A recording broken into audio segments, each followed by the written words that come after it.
right, to go along.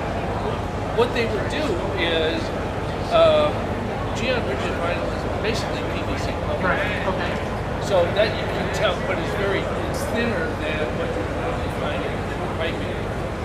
They would make a wooden mold, heat up the polyvinyl chloride, and vacuum. And just